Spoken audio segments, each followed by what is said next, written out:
Hello dear student, welcome. तो ओसी का जो तुम्हारा पेपर है तो आईएमपी क्वेश्चन क्या पढ़ना है, तो केटी लगी है तो बचना है। तो समझो अभी क्या बता रहा हूँ। जो डिस्टिंग्विश आने वाला है, जो जस्टिफाई होने वाला है तुम्हारा, जो शॉर्ट नोट, जो लॉन्ग आंसर, सुनो अभी अच्छे से। तो सबसे पहले ना जो तुमको डिस्टिंग्विश पढ़ना है ना, सेकंड चैप्टर का पढ़ना है। कौन सा? Second chapter. Planning, staffing, directing, controlling है ना, सेकंड चैप्टर का।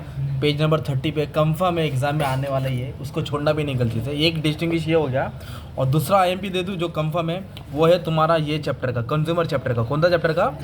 कंज्यूमर कोर्ट है ना, district forum, state commission, national commission. ये डिस्टिंग्विश कभी खाड़ा ही नहीं किया, हर साल आता ही है। तो दो डिस्टिंग्विश कंफर्म दे दिया। कौन सा दो बोला मैंने?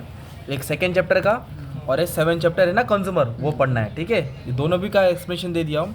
फिर उसके बाद ना एक है बच्चे वाला डिस्टिंग्विश है, ई बिजनेस, ट्रेडिशनल बिजनेस। क्या है? ई बिजनेस बोले तो ऑनलाइन बिजनेस, ट्रेडिशनल बिजनेस बोले तो घर की दुकान, है ना।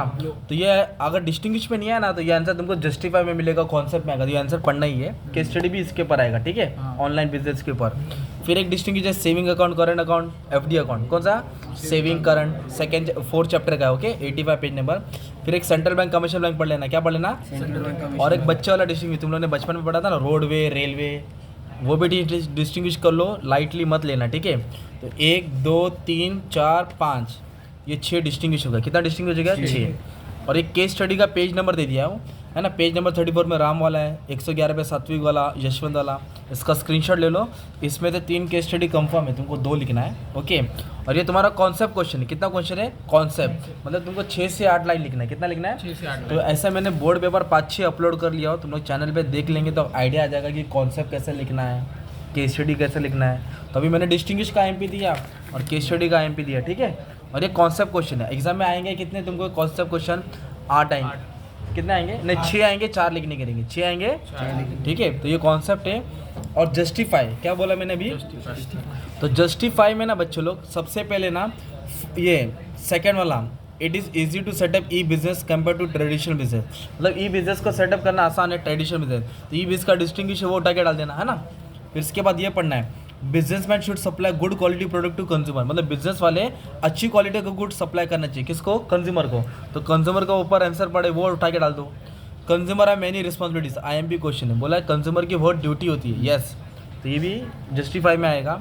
फिर एक है प्लानिंग है द बेसिक फंक्शन, प्लानिंग के ऊपर। तो प्लानिंग या कंट्रोलिंग या स्टाफिंग, प्लानिंग, कंट्रोलिंग, उस सेकंड चैप्टर से कंफर्म जस्टिफाई आएगा। फिर मार्केटिंग के ऊपर एक आंसर पढ़ना है। किसके ऊपर पढ़ना है? लास्ट चैप्टर है एक, वो जस्टिफाई पढ़ो। एंटरप्रेन्योर का आंसर कंफर्म आने वाला है चैप्टर 3 से। कहाँ से आने वाला है? तो ये जस्टिफाई करना है। क्या करना है? और भी बड़ा आंसर में क्या करना है, शॉर्ट नोट्स पे आ जाओ। तो सबसे पहले ना तुमको ये पढ़ना है, ये एक आंसर है इंपॉर्टेंस ऑफ मैनेजमेंट। क्या आंसर है? सेकंड चैप्टर में ना importance of planning, importance of staffing, controlling. तो मैंने बोला था ना सबका मालिक एक है, 6 पॉइंट पढ़ना है। ये आंसर एग्जाम में आने वाला ही है, लिखना ही है। तो इसका मैंने एक वीडियो बना दिया हूँ एकदम मस्त में, सबका मालिक एक करके। मतलब कुछ भी आंसर आया तो यही आंसर लिखना है, मैनेजमेंट का इंपॉर्टेंस। कौन सा इंपॉर्टेंस? मतलब ये आंसर एग्जाम में आने वाला ही है, कंफर्म है। तो एक ये हो गया। ठीक है, फिर उसके बाद क्या आंसर पढ़ना है? एंटरप्रेन्योर पढ़ना है। क्या पढ़ना है? एंटरप्रेन्योर बोले तो कौन?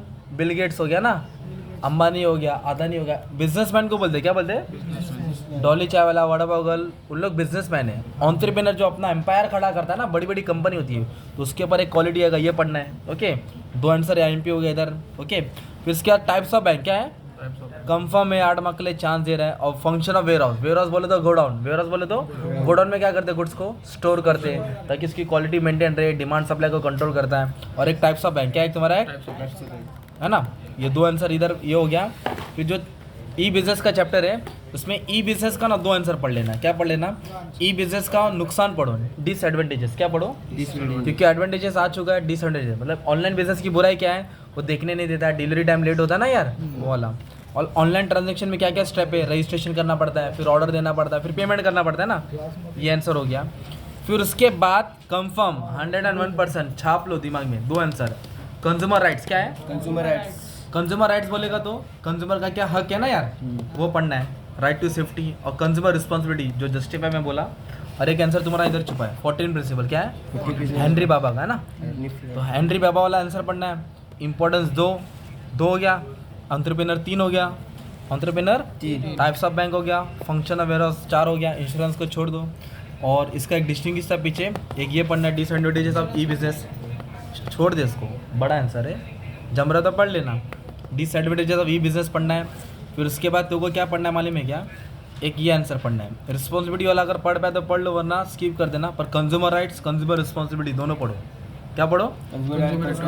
और यही चैप्टर से एक डिस्टिंग्विश आने वाला है ना, कंफर्म।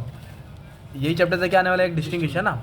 और जो लास्ट चैप्टर है ना मार्केटिंग, क्या है? मार्केटिंग। उधर से 2 आंसर पढ़ो, फंक्शंस और इंपॉर्टेंस। क्या पढ़ो? फंक्शन और इम्पोर्टेंस। क्या पढ़ो? तो यही 12-13 आंसर पढ़ना है बच्चों लोग। कितना पढ़ना है? 12-13। तुम्हारा बोलते हैं ना कल्याण हो जाएगा। क्या हो जाएगा? कल्याण। कल्याण से डोमी वाली नहीं होने चाहिए, कल्याण मतलब अच्छा। ठीक है, तो ये उसी का IMP था।